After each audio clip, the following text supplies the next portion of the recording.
Hello, and thank you for joining me today. Well, this is the Wednesday, April 8th edition of our video devotionals, and we appreciate you being with us today. Hope your Wednesday is going well, and it is the middle part of the school week, middle part of the work week. It's also church time for many of us to be in your places.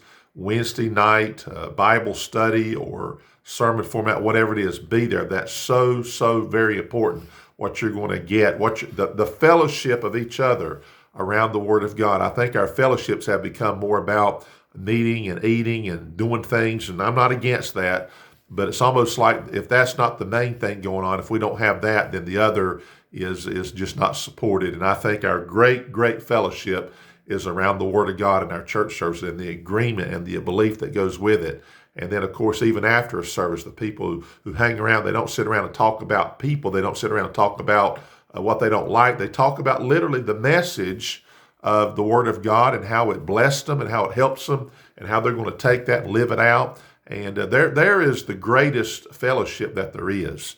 And if we don't have that, then the other fellowships can be just almost really what anybody could have in any place at any time outside of church. So fellowship at the house of God tonight by being there, taking in, and being there with the people of God and supporting that work and supporting your preacher as he preaches the Word of God and teaches it. I think that's very important. All right.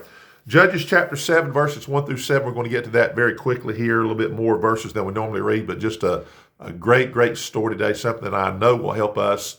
And thank you for watching. Thank you for acknowledgments. Thank you for the comments. Appreciate you very much. All right, so notice this. Chapter 7, verse 1. Then Jerubbaal, who was Gideon, and all the people that were with him, rose up early and pitched beside the well of Harod, so that the host of the Midianites were on the north side of them by the hill of Moreh in the valley. And the Lord said unto Gideon, the people that are with thee are too many for me to give the Midianites into their hands, lest Israel vaunt themselves against me, saying, mine own hand hath saved me. Verse 3. Now therefore go to proclaim in the ears of the people, saying, whosoever is fearful and afraid, let him return and depart early from Mount Gilead. And there returned to the people 22,000, and there remained 10,000. And the Lord said unto Gideon, the people are yet too many.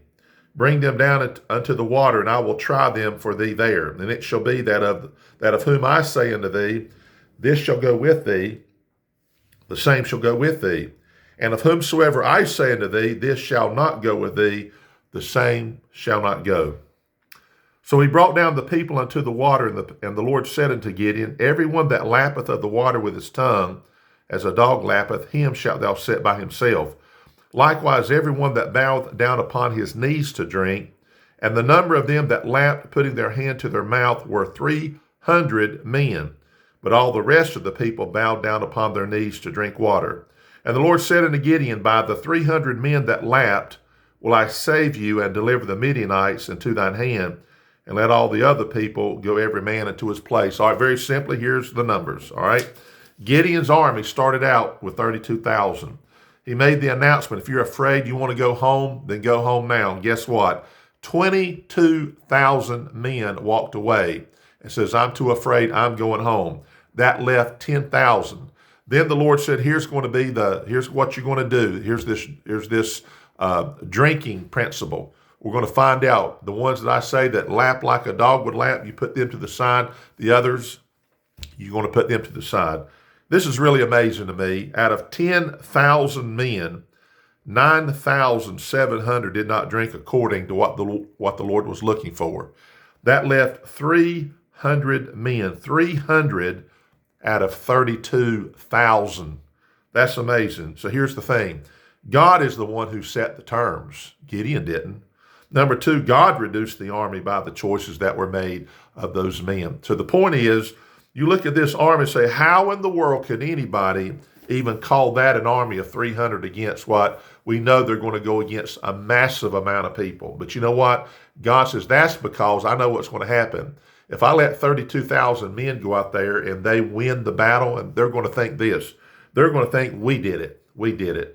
So if you're in a situation or a scenario where you see something, you see the numbers start to reduce, and you say, man, how in the world are we going to do the work of God with the numbers that have been reduced, and sometimes dramatically? Let me just tell you this.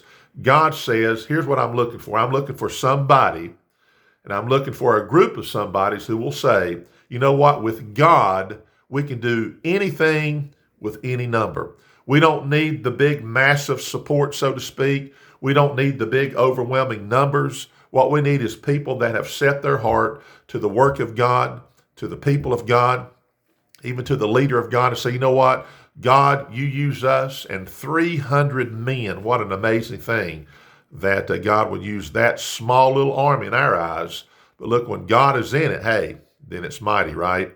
So think about that today. Go back and read it, and go ahead and read the rest of that story. It's amazing, the life of Gideon, how God used Gideon to do all that he did. So thank you for watching. We appreciate you, and join us back tomorrow if possible. Thank you for watching.